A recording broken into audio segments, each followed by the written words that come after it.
Bienvenidas y bienvenidos a un programa más Desde Cero. En esta ocasión tenemos a una invitada de lujo, una artista que la consideramos igualmente de la casa.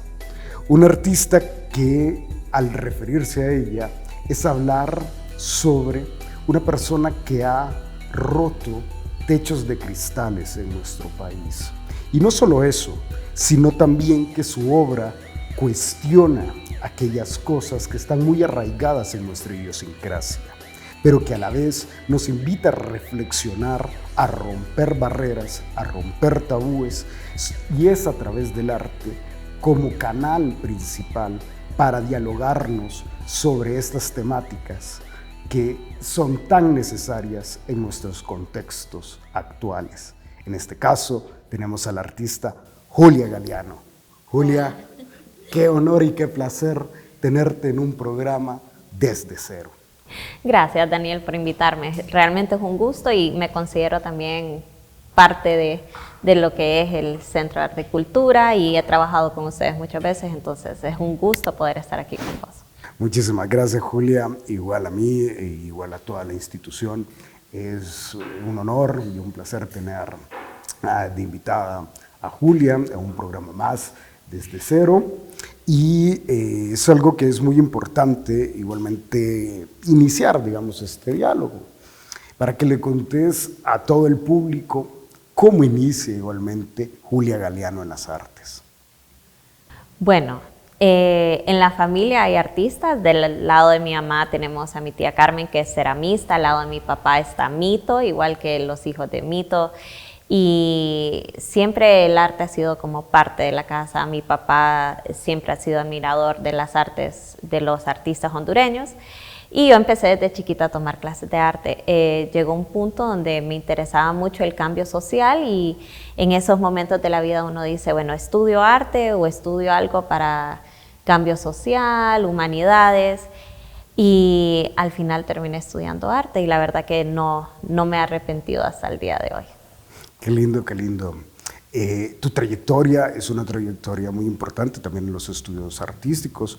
Estudiaste en importantes academias en Estados Unidos como Parsons. ¿Cómo fue ese cambio de venir desde Nueva York con tus estudios a venir al contexto hondureño?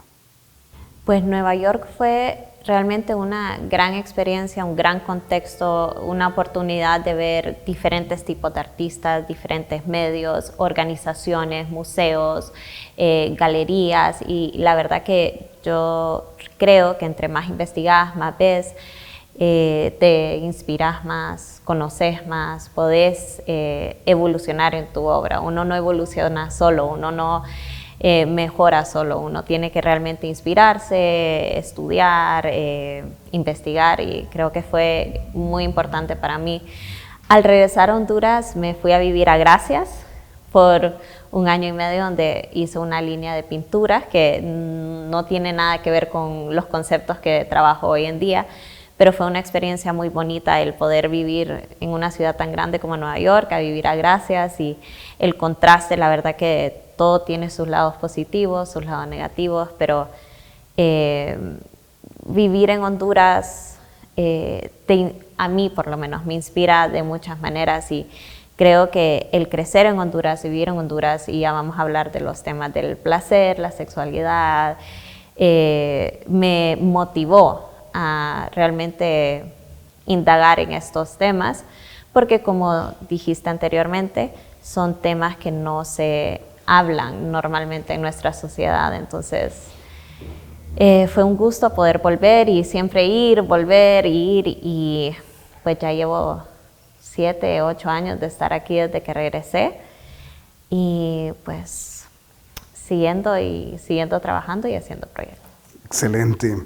En tu obra destaca mucho igualmente temas vinculados, digamos, al cuerpo, la intimidad femenina, la sexualidad. ¿Tú ves tu arte como una forma igualmente de ver o, digamos, dialogar con el público sobre estas temáticas, o lo ves de una forma más introspectiva? Creo que para mí, al comienzo de investigar estos temas sí fue algo, digamos, personal, de experiencias personales, pero que con el tiempo fueron evolucionando. Entre más hablaba con gente, proyectos sociales, clases de educación sexual, para mí se volvió como un medio para poder hablar del tema, y creo que una oportunidad de traerlo a luz y darle el lugar al tema que merece estar al abierto, merece tratarse de una manera amigable, para que la gente esté más abierta a hablar del tema. Entonces creo que uno de los propósitos o de lo que yo he buscado hacer con mi obra es poder acercar a la gente a hablar de estos temas, el cuerpo, la sexualidad, el placer, y que sea un ambiente más sano, seguro, amigable, como dije, para poder tener nuevas experiencias, hablar de experiencias pasadas, dialogar, simplemente dialogar con el público, dialogar con amigos, dialogar con todas las personas que estén dispuestas a realmente romper esa barrera. Y tu obra, en tu trayectoria, hemos visto como exposiciones muy importantes, tu tesis, por ejemplo, que es Mea Culpa, obras igualmente, exposiciones como igualmente el Laboratorio del Placer, que fue igualmente acogida aquí en el Centro de Arte y Cultura de nuestra universidad. Son elementos importantes o son, digamos, estas exposiciones que ayudan a hablar sobre estas obras que has realizado. ¿Y cómo fue ese proceso creativo para diseñar estas exposiciones, donde se sale de esa tradición de lo visual y a explorar mucho más sentidos como el olfato, el tacto? ¿Cómo fue para vos ese proceso creativo? Creo que la transición entre Mea Culpa y el Laboratorio del Placer fue a raíz de un proyecto social que hice que se llamaba Sin Culpa.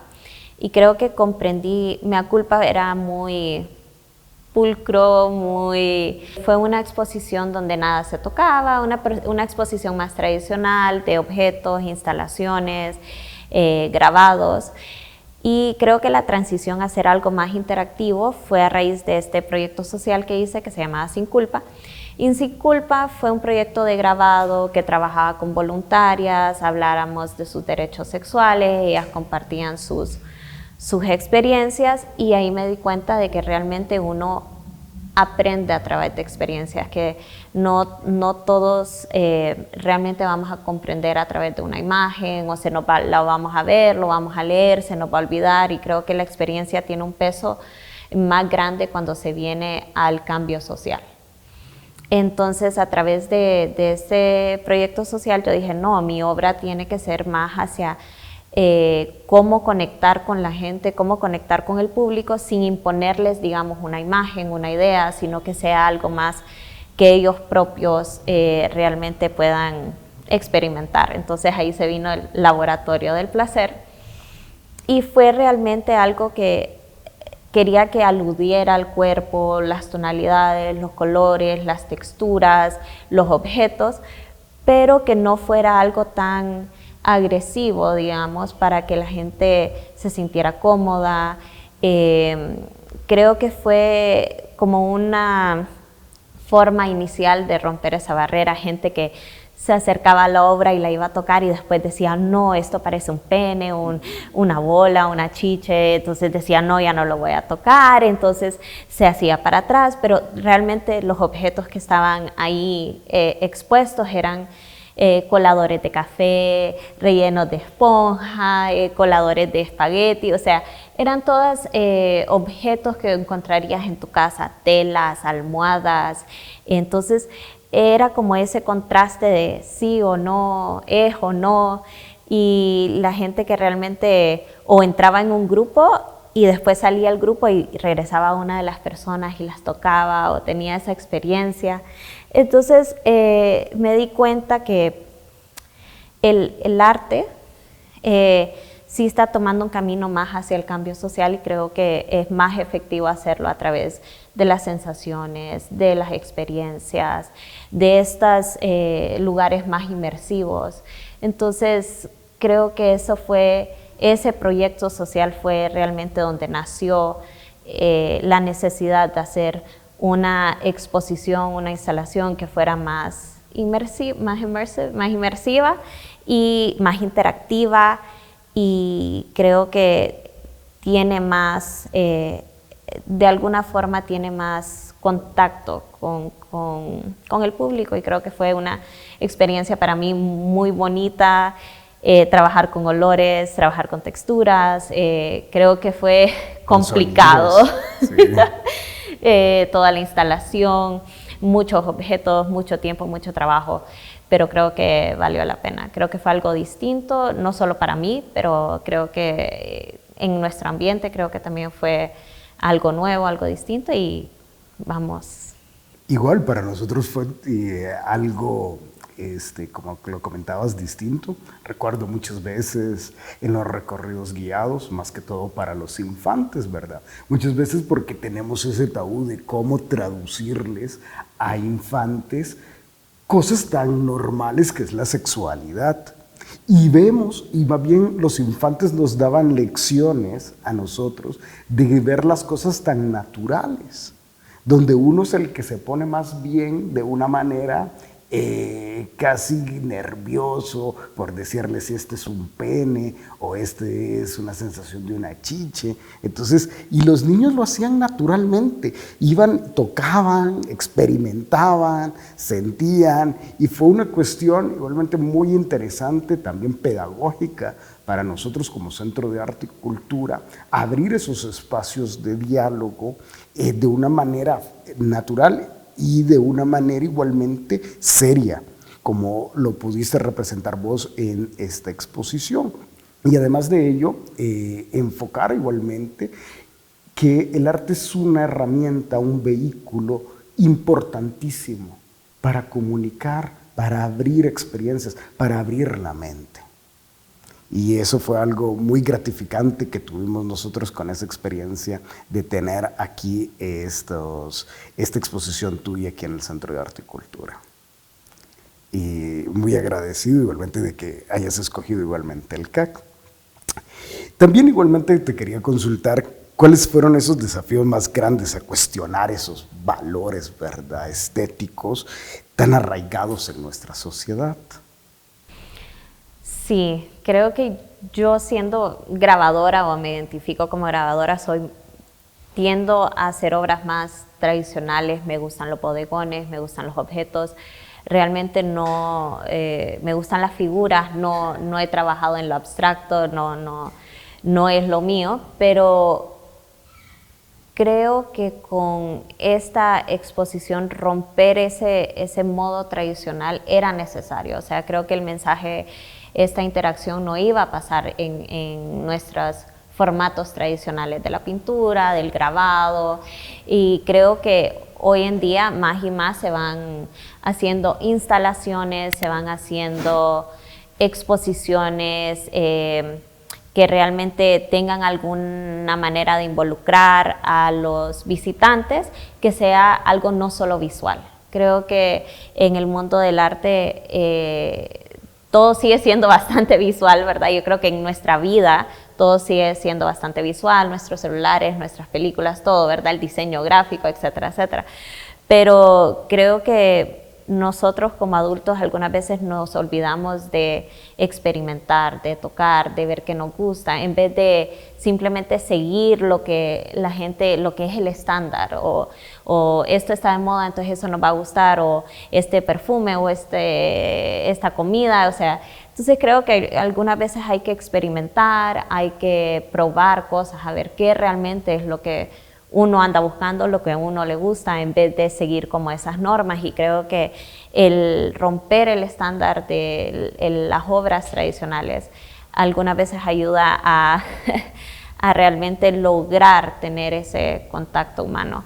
Y creo que fue para mí una experiencia bonita. Ahorita voy a regresar a lo tradicional con la exposición que estoy haciendo ahorita, pero creo que una de las cosas importantes para mí es seguir el concepto, seguir los temas, seguir abordando esta temática, estos conceptos, y aprender a abordarlo de diferentes maneras, porque creo que al abordarlo de diferentes maneras vas a llegar a más público o vas a ver qué funciona mejor o qué público es el que estás abordando, o a qué público le va a interesar si lo abordas de esta manera o si lo abordas de una manera más tradicional o si lo abordas de una manera más subliminal. Entonces creo que para mí, quiero seguir experimentando diferentes medios, pero siguiendo constante en el concepto y en el tema.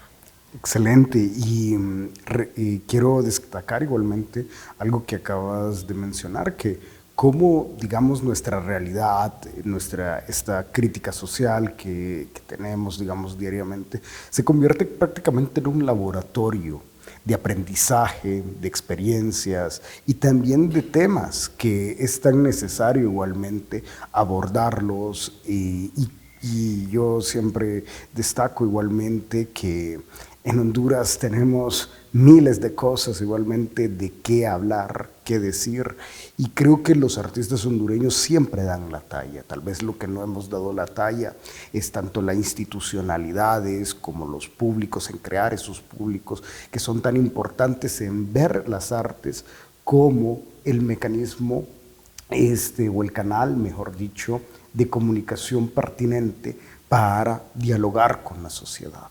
Entonces, mi pregunta va igualmente orientada, digamos, en cómo también estos proyectos que has realizado, tanto con MUAC o igualmente con muchas instituciones, trabajando igualmente lo social, se convierten igualmente para vos en fuentes de trabajo y de discurso artístico en un futuro. Sí, yo creo que los proyectos que uno va ejecutando, como decimos algunas veces, tenemos ciertos déficits en el ámbito artístico y cultural, pero todos estos proyectos que uno con el tiempo va desarrollando, he trabajado con MUA, con el SET, con ustedes, nutre mi producción artística. Y creo que algunas veces, o sea, teniendo estos diferentes proyectos, me distraigo de lo que es la producción artística o me concentro más en un proyecto, en un trabajo, pero al fin del día, todo lo que yo trabajo, tengo experiencia, se va y se forma parte de mi producción artística. Entonces, con el tiempo he logrado trabajar en proyectos, digamos, sociales, que realmente me ayudan a mí y creo que son importantes para el país. Y como dijiste, es una lástima que algunas veces no vemos el poder que tiene el arte y la cultura para una sociedad. Estuve en un taller que hizo Ariel Martínez de museología y habla de cómo nacen los museos, por qué nacen los museos, por qué los objetos son importantes, por qué el arte es importante. Y él habló de cómo realmente la cultura y el arte son esenciales para el desarrollo de una sociedad. Y no solo esenciales, pero una forma, son poderosos, tienen poder. Y algunas veces a nuestras instituciones se les olvida qué tan poderoso puede ser la cultura y puede ser el arte para poder desarrollar nuestra sociedad. Entonces fue bonito escucharlo en el taller de Ariel y creo que a mí me alienta a seguir trabajando, no solo en proyectos sociales, pero en mi obra también, sabiendo que tiene un peso social. Claro que sí, y que entender igualmente que el arte igualmente trasciende, transversaliza todos los aspectos de la vida, desde lo político, lo social, lo económico. Es un ente que está pernoctando con todas estas instancias. Y es importante por eso ver desde una forma macro la importancia de la cultura en nuestras sociedades. Preguntándote así, también viendo esos temas, te quería preguntar que cómo ves igualmente la escena artística en el país actualmente.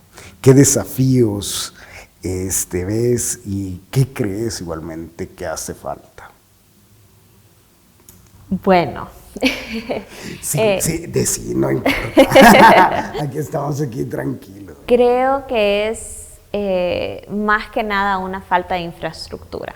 Creo que es una falta de infraestructura y es una falta de educación, de apreciación artística y cultural. Creo que eso serían como las bases de las deficiencias que tiene el arte y la cultura en el país. Una estructura que lo apoye y un público que lo haga crecer. Que lo reciba. Creo que hace falta educar más a la gente en apreciación desde las escuelas públicas, educar a los niños, y eso también involucra a la profesionalización de los artistas que ya están, darles las oportunidades de poder estudiar, de crecer dentro de nuestro país, porque lo estábamos mencionando antes, de que muchos de nuestros artistas tienen que salir al exterior para profesionalizarse, para poder desde residencias artísticas, maestrías, licenciaturas, certificados, para poder hacer crecer su carrera, para poder realmente crecer ellos también como artistas. Entonces es una lástima que esa profesionalización no se pueda hacer dentro del país. Y en el otro ámbito creo que las instituciones, claro, como centros culturales aquí, como el CAC, el MUA, el CET, el Paraninfo, el MIN, todas son instituciones maravillosas, pero que todavía necesitan más apoyo.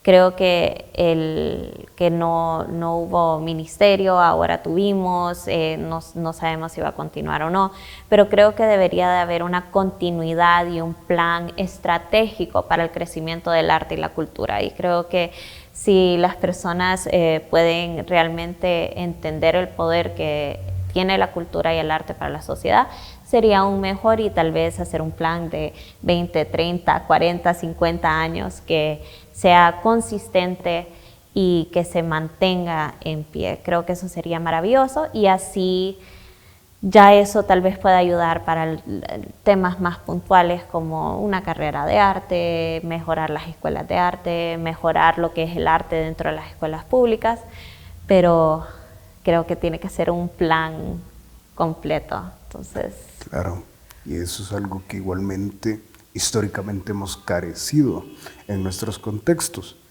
Creemos igualmente que cada 4 años vamos a reinventar o inventar el agua caliente, y comenzamos prácticamente de cero en cada 4 años. Y eso es algo lamentable igualmente, de no tener un plan, digamos, un camino, un norte donde querer nosotros dirigirnos. Eso igualmente le pasa al sector cultura, que es un sector igualmente que históricamente ha sido muy fuerte por parte, digamos, de actores individuales, autónomos en el país, que sin pocos recursos o sin nada de recursos han hecho cosas maravillosas, y que lamentablemente la institucionalidad, esa infraestructura que vos decías, no se ha hecho presente. Desde el momento que no tenemos una ley de cultura, por ejemplo, no tenemos con qué herramientas defendernos. Y eso es algo que sí es sumamente necesario, y poderlo, digamos, discutir y abordarlo. Y muchas gracias igualmente por esas apreciaciones que nos das, igualmente, que son sumamente importantes. Igualmente la universidad está trabajando también en profesionalizar, digamos, a través de la carrera de artes visuales y la creación de esta carrera, en poder aportar ese grano de arena en la profesionalización de nuestros artistas, que es sumamente necesario, y que eso tendríamos que haber tenido hace 20, 30 años atrás en nuestro país. Sí. Y las carreras artísticas, las licenciaturas, los estudios artísticos no es nada nuevo. Históricamente es una de las primeras academias que existieron. Entonces sería maravilloso poder tener una en el país. Claro que sí. Y después, digamos, hablando de otro tema, ya, ¿qué tenés ahora trabajando? ¿En qué estás trabajando? ¿Cuáles son estos nuevos proyectos que se avecinan y que vamos a poder igualmente disfrutar de Julia Galeano? Espero tener una exposición individual este año. ya estoy trabajando. Todavía no he decidido el título de la exposición, pero voy a regresar más a lo tradicional. Va a ser una línea de bodegones. Trabajo mucho con el objeto, no tanto con personas o el cuerpo, porque creo que los objetos tienen una facilidad de conectar a lo internacional, o sea, el objeto se puede reconocer de aquí. Es universal. Es digamos. Universal, entonces creo que esa universalidad del objeto logra llegar a más gente. Entonces van a ser unos bodegones de objetos caseros que tengan mensajes subliminales. Entonces creo que estoy un poco volviendo más a las raíces de Mea Culpa, pero igual con la misma temática de placer y la sensualidad, y espero poder exhibirla este año. Excelente, excelente. Y siempre me ha parecido genial esto de evocar igualmente a través de cosas cotidianas, como lo decía, cualquier tipo de objeto, elementos que también se vuelven sagrados, o elementos igualmente que son muy simbólicamente, mejor dicho, importantes, pero que cotidianamente nosotros vemos y son objetos que se pueden traducir en elementos fuertes de discurso, de diálogo y también de experiencias para la gente. Y eso es una cosa genial igualmente de tu obra y que me encanta muchísimo y que siempre he disfrutado. Sí, creo que también el toque de tener un objeto cotidiano y ponerlo a la par del otro y ver cuál es la conversación, la interacción entre los dos objetos que se puede producir ahí. Entonces, con eso también estoy jugando. Y es genial igualmente que volvás a una técnica, digamos, muy academicista como el bodegón, ¿no? Que el bodegón es una técnica, digamos, muy académica, en el cual se practicaba desde la perspectiva, profundidad, etcétera, y que volvás igualmente a ello y dándole otra forma, otra estética, va a ser muy importante igualmente que el público la pueda apreciar esta exposición. ¿Para cuándo más o menos la tenés planificada? Pues la tengo planificada para agosto. Excelente. Entonces, esperemos que ya en agosto la puedan ver. Bueno, ya saben, están cordialmente invitados. Igualmente pueden seguirla a Julia Galeano en sus redes sociales. Julia, para que digas igualmente tus redes. Está JG Prints en Instagram y me pueden buscar en mi página web, que es solo juliagaleano.com, y ahí pueden ver todas mis obras. Excelente, para que pasen igualmente atentos y atentas a todo el trabajo igualmente artístico de esta importante creadora que tenemos en nuestro país y que igualmente nos va a ofrecer en este año una oportunidad muy exquisita para degustar de otras formas de ver, analizar nuestro arte. Julia, ya igualmente ya para ir concluyendo, siempre hago, digamos, esta pregunta, siempre con el objetivo de, yo creo que a todos los artistas quisiera hacerles como un flash de que todos dijeran, ¿qué es para vos el arte? ¿O qué ha sido el arte para vos? Para mí el arte ha sido una forma de vivir. Creo que el artista tiene esa urgencia de producción, y cuando no está produciendo es una necesidad de producir, de compartir, de investigar, de crear y poder crear y compartir. Creo que el crear y compartir es básico para un artista y creo que eso es lo que a mí me mueve. Excelente. Ha sido un placer enorme. Agradecemos muchísimo a Julia. Julia, totalmente agradecido. Agradecido igualmente con todo el equipo de TV1 que hace posible igualmente este programa, al equipo del Centro de Arte y Cultura y a todos ustedes, público en general, que nos miran, y además les pedimos compartir cada uno de estos programas para que más personas puedan conocer a nuestros artistas, que es tan importante y que forman parte de nuestra identidad nacional. Muchísimas gracias y hasta la próxima.